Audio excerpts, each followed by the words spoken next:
Reka nongere mbifurize kugira igicamunsi cyiza nshuti bakunzi mukomeje kudukurikira mukomeje kuba natwe muri gahunda z'amakuru ndetse n'ibiganiro bitandukanye mudukurikiye muri impande zitandukanye mu Rwanda no hanze y'igihugu cy'u Rwanda by'umwihariko mu karere k'ibiyaga bigari muri Uganda, Repubulika ya Demokarasi ya Kongo, Burundi n'igihugu cya Tanzania, namwe dukurikiye mu gihugu cya Canada, Leta Zunze Ubumwe za Amerika n'ibihugu bitandukanye Ububiligi, Ubufaransa, Ubwongereza. Nawe aho dukurikiraniye uraza kutwandikira muri comment section tubwira uti nanjye mbakurikiye ndi muri Mozambique, ndi muri Zambia, ndi muri Malawi, byose biba byemewe cyane. Ikaze muri amakuru. Ni inkuru nziza. Madame Ingabire Victoire Umuhoza n'umunyapolitiki utavuga rumwe n'ubutegetsi bw'igihugu cy'u Rwanda afungiwe imageragere mu mujyi wa Kigali. Murabizi ko mu minsi ishize aherutse kujya mu rukiko rw'ikirenga hari ingingo aburana ko igomba kuba yahindurwa, ariko mbibutsa ko Madame Ingabire Victoire Umuhoza akurikiranyweho ibyaha bitandukanye bifitanye isano kandi n'abarwanashyaka be bari bari mu mugambi wo gushaka gutembagaza ubutegetsi bw'igihugu cy'u Rwanda cyangwa se no gukurura imidugararo muri rubanda muri rusange. Hari amakuru akomeye cyane asohotse muri aka kangiye kugaruka mu kanya gatoya.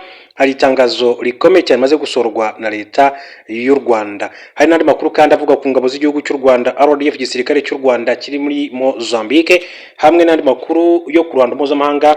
Reka ari nayo mperaho mu buryo bw'incamake tubone kugaruka kuri Madame Ingabire Victoire Umuhoza.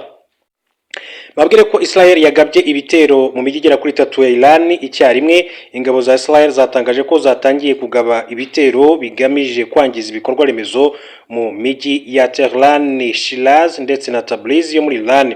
Itangazo ingabo za Israel zashyize hanze rivuga ko bagamije kandi gusenya ibikorwa remezo by'ubutegetsi bise iby'iterabwoba bwa Iran. Liti IDF ni Israel Defense Force yatangiye kugaba ibitero byinshi bigamije kwibasira ibikorwa remezo by'ubutegetsi bw'iterabwoba bwa Iran muri Tehran, Shiraz na Tabriz. Intambara ya Israel, Amerika na Iran yatangiye ku 28 Gashyantare 2026. Minisiteri y'ubuzima muri Israel yavuze ko abantu bagera ku 3369 barimo abasivili ndetse n'abasirikare aribo bamaze gukomerekera muri iyi ntambara.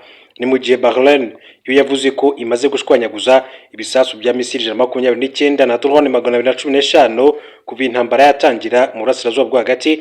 Abantu babiri baguye muri ibyo bitero. Mu gitondo cyo ku itariki ya 16/26 Iran yo yarashe misile nyinshi muri Israel ariko zishwanyagurizwa mu kirere zigwa mu mijyi ya Shoham, Rishon LeZion n'uwitwa Arod na Ness Ziona wegereye Tel Aviv. Iran kandi yagabye igitero cya drone muri Fujairah murasirazuba bwa Leta Zunze Ubumwe z'Abarabu. Fujairah yegeranye na Oman, ikaba hafi y'inzira ya Hormuz inyuzwaho ibikomoka kuri petroli bingana 20 by'ibicuruzwa ku isi yose, ndetse na Leta Zunze Ubumwe z'Abarabu niho inyuza byinshi mu bikomoka kuri petroli byayo. Muyandi makuru kandi mu buryo bw'incamake reka mbabwire ko n'ubundi Iran yahakanye ibyo gusaba Amerika ibiganiro by'agahenge. Minisitiri w'ububanyi n'amahanga wa Iran yitwa Abbas Araghchi yatangaje ko nta biganiro bigamije guhagarika intambara igihugu cye kigeze gisaba kugirana na Leta Zunze Ubumwe za Amerika, kandi ko nta n'impamvu yabyo. Yabitangaje ubwo yavugaga ku byo Perezida wa Amerika Donald Trump yatangaje ko icyo gihugu cyiteguye ibiganiro nubwo nawe atabyiteguye. Minisitiri Abbas Araghchi yasobanuye ko Iran nta biganiro yigeze isaba bigamije kandi guhagarika intambara. Ati ntabwo twigeze kandi dusaba guhagarika intambara, nta n'ibiganiro twigeze kandi dusaba. Yakomeje agaragaza ko uretse no gusaba ibiganiro igihugu cye kibona nta mpamvu yabyo kuko n'ibitero byakigabweho byakozwe mu gihe kandi ibihugu byombi byari biri kuganira. Ati nta n'impamvu n'imwe tubona yatuma kandi tuganira n'Abanyamerika kubera twari turi mu biganiro nabo ubwo bafataga icyemezo cyo kutugabaho ibitero. Akomeje agira ati iyi ni intambara y'amahitamo ya Perezida Donald Trump wa Leta Zunze Ubumwe za Amerika, na kandi natwe tugiye gukomeza kwirwanaho. Intambara Amerika kandi ifatanyije na Israel ibyagabye kuri Iran imaze iminsi 16 aho imaze guhitana bamwe mu bayobozi bakuru ba Iran barimo n'uwari umuyobozi w'ikirenga Ayatollah Ali Khamenei w'iki gihugu cya Iran, n'ubwo umuhungu we ari wo wamaze kumusimbura. Hanyuma rero mu yandi makuru reka tujye ku butumwa bukomeye cyane Leta y'u Rwanda imaze gushyira ahagaragara, aho u Rwanda rwashyize umucyo ku byo kuvana ingabo zarwo muri Mozambique. Minisitiri w'ububanyi n'amahanga Ambasaderi Vieux Nduhungira yashimangiye ko ingabo z'u Rwanda zidashobora gukomeza urugamba rwo kurwanya iterabwoba muri mu ntara ya Cabo Delgado muri Mozambique mu gihe inkunga y'umuryango w'ubumwe bw'Uburayi yahagarikwa ndetse zigakomeza kujujubywa n'umuryango mpuzamahanga. Ibi Minisitiri Nduhungirehe yabigarutseho kuri uwa mbere tariki ya 16 Werurwe 2026 mu butumwa Minisitiri w'Ububanyi n'Amahanga y'u Rwanda yashyize hanze. Ubutumwa bw'ingabo z'u Rwanda i Cabo Delgado bukomeje kugarukwaho nyuma yaho ikinyamakuru Bloomberg gitangaje ko gifite amakuru ko inkunga ya miliyari 20 z'amayero yatangwaga n'umuryango umwe w'Uburayi muri ubu butumwa izarangira muri Gicurasi 2026 kandi nta gahunda uyu muryango ufite wo kongera kuyitanga.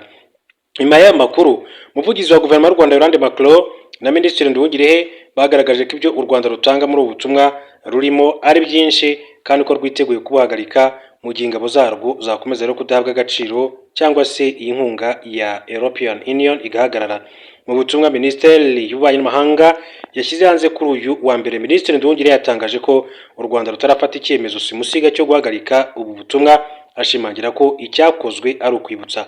Ati nta nubwo ari icyemezo twafashe ahubwo ni ihame twashatse kwibutsa, kuko muri Nyakanga 21 ingabo z'u Rwanda zoherejwe muri Mozambique ku butumire bwa guverinoma y'icyo gihugu cy'inshuti, zoherezwa mu karere ka Cabo Delgado mu majyaruguru kurwanya umutwe w'iterabwoba wa Ansar al-Sunna ugira icyo upfana na Islamic State. Yakomeje avuga ko mu gihe kandi ingabo z'u Rwanda zimaze i Cabo Delgado zagaruye ituze, abaturage basubukura imirimo yabo ndetse n'ishoramari ryongera kandi gukorwa. Mu myaka 4-5 ishize bakoze akazi gakomeye cyane ku buryo abaturage b'abasivili basubiye mu ngo zabo, abanyeshuri basubiye ku ishuri, ubucuruzi bwarasubukuwe ndetse n'ishoramari rikomeye cyane mu bya gaze ryarasubukuwe, izo sosiyete zongera gukora. Ibyo byose rero byakozwe n'ingabo z'u Rwanda ku bufatanye n'ingabo za Mozambique kandi no ku nkunga y'umuryango umwe w'Uburayi. Ntabwo rero ingabo zacu zakomeza akazi zihozwa ku nkeke. Minisitiri Nduhungirehe yagaragaje ko ibyatangajwe na guverinoma y'u Rwanda ari ukwibutsa ko rukomeje gutanga inkunga ikomeye cyane muri ubwo butumwa. Ati rero twibukije ko u Rwanda rwatanze inkunga ikomeye, rwatanze amafaranga menshi akubye inshuro 10 ayo tubona y'umuryango umwe w'Uburayi, ndetse tukaba kandi twaratakaje n'abasirikare biciwe ku rugamba kugira ngo kariya karere gahabwe ituze. Yavuze ko ingabo z'u Rwanda zidashobora gukomeza aka kazi mu gihe kandi zihozwa ku nkeke cyangwa se zigafatirwa ibihano. Ati rero twibukije ko ingabo z'u Rwanda mu gukora ako kazi zikorera igihugu cya Mozambique, abaturage ba Mozambique ndetse n'umuryango mpuzamahanga muri rusange, kuko ufite na za sosiyete zikora ishoramari hariya zidashobora kandi gukora ako kazi zinengwa, ati buri kanya zifatirwa ibihano zihozwa ku nkeke. Minisitiri Nduhungirehe yavuze ko ingabo zizakomeza akazi mu gihe ibi byose byahinduka ndetse n'inkunga y'umuryango umwe w'Uburayi igakomeza gutangwa, bitaba ibyo uyu muryango ugashaka ikindi gihugu cyangwa se iyi nkungabo zikomeza ubu butumwa. Ati ibyo ntabwo bishobora kandi gukomeza. Ati niyo mpamvu twibukije ko u Rwanda ruzakomeza akazi karwo rwasabye, inkunga ruhabwa nikomeza gutangwa, ariko iyo nkunga nihagarikwa birumvikana ko twe tuzava muri icyo gihugu, hanyuma rero ibyo bihugu rero bigashaka izindi ngabo cyangwa se ikindi gihugu gikora ako kazi. Ingabo z'u Rwanda zagiye muri Cabo Delgado muri Nyakanga 21 hashingiwe ku busabe bwa leta ya Mozambique yifuje ko zayifasha kurwanya ibikorwa by'iterabwoba byari byarahungabanyije bikomeye cyane intara kuva 2017. Kuva icyo gihe kandi hamaze kujyayo ibyiciro bitandukanye. Ku itariki ya 13 Werurwe 2026 ubuyobozi bw'ingabo z'u Rwanda bwatangaje ko buri mu myiteguro gusimbuza abasirikare n'abapolisi bamaze umwaka urenga muri ubu butumwa bwo kurwanya iterabwoba mu ntara ya Cabo Delgado muri Mozambique. Akaba rero Minisiteri y'Ububanyi n'Amahanga yakomeje kugenda ibishyiraho umucyo muri rusange. Tugiye kuri Madame Ingabire Victoire Umuhoza, nk'uko nabibabwiye ari mu minsi itambutse, Madame Ingabire Victoire Umuhoza yari mu rukiko rw'ikirenga aho yagombaga kuburana. Ni impaka rero zari zikomeye cyane mu rubanza rwa Ingabire Victoire Umuhoza usaba ko ingingo y'itegeko yatumye afungwa ikurwaho. Hanyuma urukiko rwaruherutse kandi kwemeza ko ikirego cye gifite ishingiro, ibyafashwe nk'inkuru nziza cyane kuri Ingabire Victoire Umuhoza ndetse n'intambwe ikomeye izatuma mu by'ukuri abasha gutegwa amatwi, hanyuma iyo ngingo ikaba yakurwaho cyangwa se ikagumaho, hanyuma akaburana cyangwa agakomeza gukorwaho iperereza nk'uko nyine byakomeje kugenda bitangazwa. Urukiko rw'ikirenga rero rwatangiye kuburanisha mu mizi urubanza rwa Ingabire Victoire Umuhoza, aho agaragaza ko ingingo y'106 y'itegeko rigenga imiburanishirize y'imanza nshinjabyaha inyuranye n'ibiteganywa na zimwe mu ngingo z'itegeko nshinga. Urubanza rwaranzwe n'impaka nyinshi cyane hagati ya Ingabire Victoire Umuhoza n'intumwa ya leta yatumijwe ngo itange ibitekerezo kuri iyo ngingo yarezwe. Iyo ngingo y'106 y'itegeko rigenga imiburanishirize y'imanza nshinjabyaha niyo yashingiweho n'urukiko rukuru ruhamagaza Ingabire Victoire Umuhoza ndetse bimuviramo gufungwa iminsi 30 y'agateganyo. Ingingo y'106 igaragaza ko rero iyo urukiko rusanze hari impamvu zatuma hakekwa abandi bantu kuba barabaye abafatanyabikorwa cyangwa se ari ibyitso by'ukurikiranyweho icyaha, ruhamagaza kugira ngo bagire ibisobanuro batanga muri urwo rubanza. Ikomeza yerekana ko iyo urukiko rumaze kubaza abahamagawe mu rubanza rugasanga nta bimenyetso bituma bakekwaho icyaha, rufata icyemezo cyo gukomeza kuburanisha batongeye kandi guhamagarwa. Iyo rusanze ibisobanuro batanze bidahagije kandi urukiko rugasanga hari ibimenyetso bibashinja icyaha, rutegeka ubushinjacyaha gukora iperereza buherereye ku byagaragajwe mu iburanisha. Ingabire Victoire Umuhoza yasobanuye ko kuba urukiko ruhamagaza umuntu nk'icyitso cyangwa se umufatanyacyaha byerekana ko wa muntu ataba agifatwa nk'umwere. Yasobanuye ko kuba umucamanza ashobora gutumiza umuntu agasesengura imvugo yamubwiye usanga yinjiye mu zindi nshingano z'ubugenzacyaha n'ubushinjacyaha. Ati umucamanza yaguhamagaje nk'icyitso cyangwa se umufatanyacyaha ukisobanura, atanyurwa n'ibisobanuro wamuhaye akajya gusuzuma neza ibyo wamuhaye, bivuze ko aho ari gukora igikorwa cy'ubugenzacyaha yategetse ko gukorwaho iperereza, hanyuma rero akaba ari nawe kandi uzagucira urubanza. Ese uwo muntu azaga ubutabera buboneye? Maître Brice Bikotwa uri mu bunganira Madame Ingabire Victoire Umuhoza yavuze ko icyo cyemezo cyica ihame ry'uko umuntu ahabwa ubutabera buboneye ubwo usanga umuntu yamaze gucirwa urubanza ataranisobanura. Yasobanuye ko ingingo ya 106 y'itegeko rimwe ry'imiburanishirize y'imanza nshinjabyaha inyuranyije n'itegeko nshinga. Hanyuma undi witwa Maître Gashema Felicien yasobanuye ko iyo ngingo iteza urujijo bityo ikwiye gukurwaho kuko abantu bose bafatwa kimwe imbere y'amategeko bijyanye n'ibiteganywa n'itegeko nshinga. Uhagarariye leta muri rubanza Maître Kabiusi Persiose yasobanuye ko iyo ngingo ishimangira ihame ry'ubutabera buboneye ku buryo abantu bose bagize uruhare mu bikorwa ry'icyaha babihanirwa.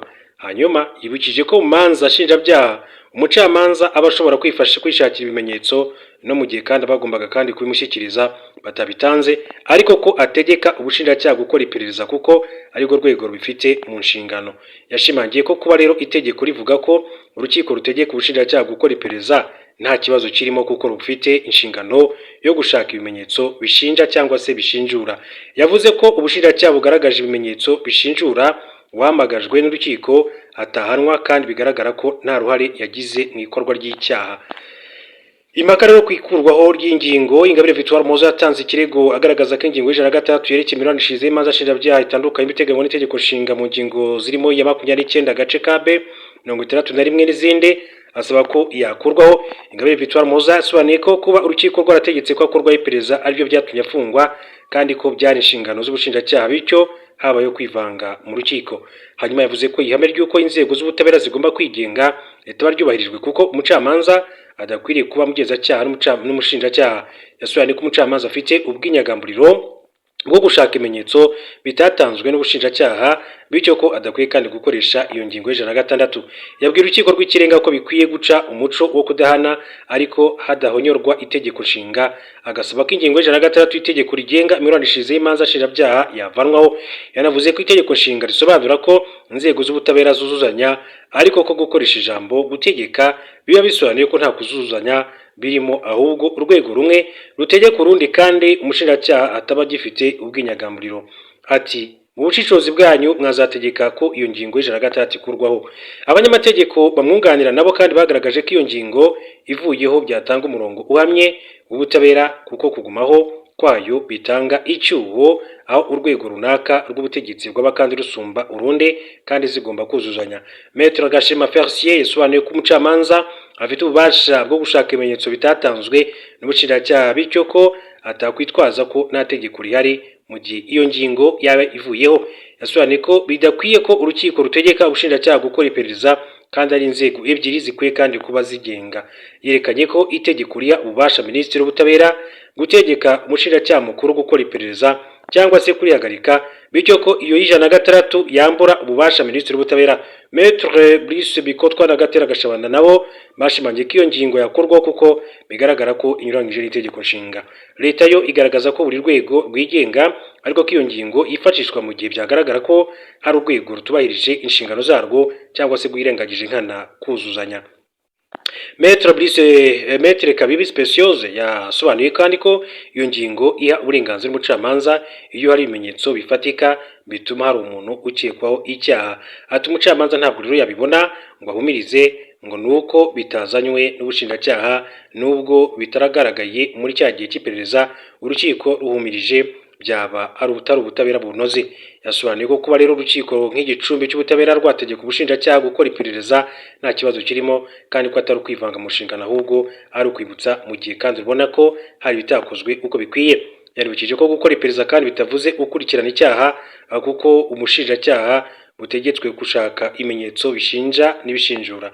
Vice Perezida w'urukiko rw'ikirenga Justice Hitiyaremye Alphonse yabajije uko byagenda iyo ngingo ikuweho mu gihe kandi urukiko rwabona ko hari undi muntu utari mu barezwe ibimenyetso bigaragaza ko ashobora kuba rero icyitso cyangwa se umufatanyacyaha. Ingabire Victoire Umuhoza abunganira bagaragaje ko ntacyo cyabaho ahubwo hari andi mategeko umucamanza ubasha kandi ko ariyo yakwifashishwa ariko atabayeho kwica nkana itegeko nshinga.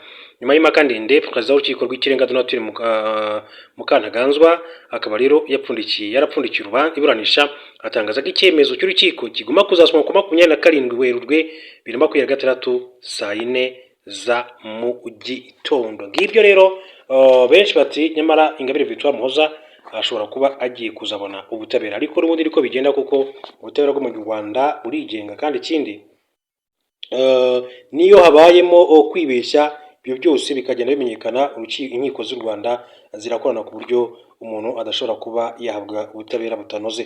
Reka rero mpindure ingingo gato tukiri mu butabera mbabwire ko uwitwa Turahirwa Moses wa Motions yatakambiye urukiko rukuru asaba gusubikirwa ibihano. Turahirwa Moise wamenyekanye nka Motions yatakambiye urukiko rukuru rwa Kigali ku cyaha cyo gukoresha ibiyobyabwenge byo mu bwoko bw'urumogi, asaba ko yasubikirwa igihano cy'imyaka igera kuri 3 yari yakatiwe n'urukiko rwisumbuye rwa Nyarugenge kwa 26 Mata 2026. Nibwo rero Turahirwa Moise yafotoye pasiporo ye akoresheje telefone maze afata iyo foto yayo asibaho nimero ziranga ko ari icyangombwa pasiporo, ahanditse M arahindura ahandika F, ahanditse ko yavutse mu mwaka w'1991 arahindura yandika mu mwaka w'1994, abishyira kuri Instagram ye akoresha mu kazi, anabyohereza Marie France Brier uba mu Butaliyani bafatanyije gutegura filime avuga ko bari bagiye gusohora. Ubwo yabishyiraga ku rubuga rwe rwa Instagram yashyizeho n'amagambo y'icyongereza agira ati finally I'm female on my ID, thank you Kagame. Yaje rero kubisiba nyuma yo kwibuka ko Instagram ye isomwa n'abandi bantu kandi ko ababibona bishobora kandi kubatera ikibazo. Kwa 28 Mata 2023 urwego rw'igihugu rushinzwe abinjira n'abasohoka rwatanze itangazo ruvuga ko iyo foto ya pasiporo Turahirwa Moise yashyize kuri Instagram ye itavugisha ukuri. Urwego rw'igihugu rw'ubugenzacyaha kandi narwo rwahise rukora iperereza kuri Turahirwa, ari nabwo rero mu ishati ye yambara hasanzwemo agapfunyika kamwe k'urumogi. Dosiye yaratunganyijwe yashyikirizwa ubushinjacyaha nabwo wiregera urukiko busaba ko Turahirwa yahamwa n'ibyaha byo guhimba cyangwa se gukoresha inyandiko yahinduwe n'icyaha cyo gukora ibikorwa byerekeranye n'ibiyobyabwenge cyangwa se urusobe rw'imiti ikoreshwa nkabyo, musabira igifungo cy'imyaka 9 n'ihazabu y'amafaranga miliyoni 2 z'amafaranga y'u Rwanda. Mu rukiko rwisumbuye rero yaburanye yemera ko yanyweye urumogi ubwo yari mu ngendo muri Kenya n'Ubutaliyani, ariko ko atakabaye abibazwa kuko atabikoreye ku butaka bw'u Rwanda. Yaraburanye kandi ahakana ibyo guhindura pasiporo ye, avuga ko atigeze ayihindura ahubwo ko ibyo yakoze kwari guhindura ifoto ndetse ko nta hantu yigeze kandi akoresha iyo bivugwa ko yahinduye. Urukiko rwisumbuye rwa Nyarugenge rwamuhamije ibyaha byombi rumuhanisha igifungo cy'imyaka igera kuri 3 n'ihazabu ya miliyoni 2 z'amafaranga y'u Rwanda, ari nabyo rero yajuririye mu rukiko rukuru. Turahirwa ari kuburana afungiye imageragere kubera igihano cy'umwaka umwe aheruka gukatirwa. Umucamanza yabanje kumubaza igihe igihano kimufunze kizarangirira, yerekanye ko igihano cye kizarangira ku itariki ya 13 Mata 2026. Umucamanza yahise atangira kuburanisha urubanza ariko umwunganira Turahirwa Maître Mukeshimana Albertine agaragaza ko afite ikibazo cy'uburwayi, urukiko rumwemerera kujya avuga gahoro aho gusubika iburanisha. Turahirwa rero yatangiye yemera ko yanyweye cannabis ari mu Butaliyani na Kenya, arabisabira imbabazi ati mwazaca inkoni izamba, ati nkaba nasubikirwa ibihano kugira ngo ngire amahirwe yo gukomeza gahunda z'akazi no gufasha urubyiruko. Abajijwe niba yemeye ko kuba rero yarabikoresheje ari hanze bigize icyaha, akaba agiye guhindura imyumvire yuko adakwiye kubibazwa mu Rwanda. Turahirwa yasobanuye ko yemera bidasubirwaho ko icyo cyaha kuko bigoye kumenya ko urumogi yarunywereye mu mahanga kandi yararusanzwemo ari mu gihugu cy'u Rwanda. Ku cyaha cyo guhindura ndetse no gukoresha inyandiko mpimbano yakoreye kuri pasiporo ye, Turahirwa yasabye urukiko kukimugiraho umwere kuko ibikigize bituzuye. Yasobanuye ko atigeze rero ayihindura kuko yafashe ifoto yayo aba ariho ahindura ahari inyuguti M ahashyira F, akuraho nimero ziranga pasiporo n'umwaka w'amavuko arawuhindura. Abajijwe n'umucamanza icyo yari agamije mu guhindura pasiporo no guhitamo kwita umugore kandi ari umugabo, Turahirwa Moses yavuze ko nta kindi yari agamije uretse gushyenga by'urubyiruko ndetse n'ubukubaganyi, kandi ko uretse kuyishyira ku mbuga nkoranyambaga gusa nta kindi yabikoresheje.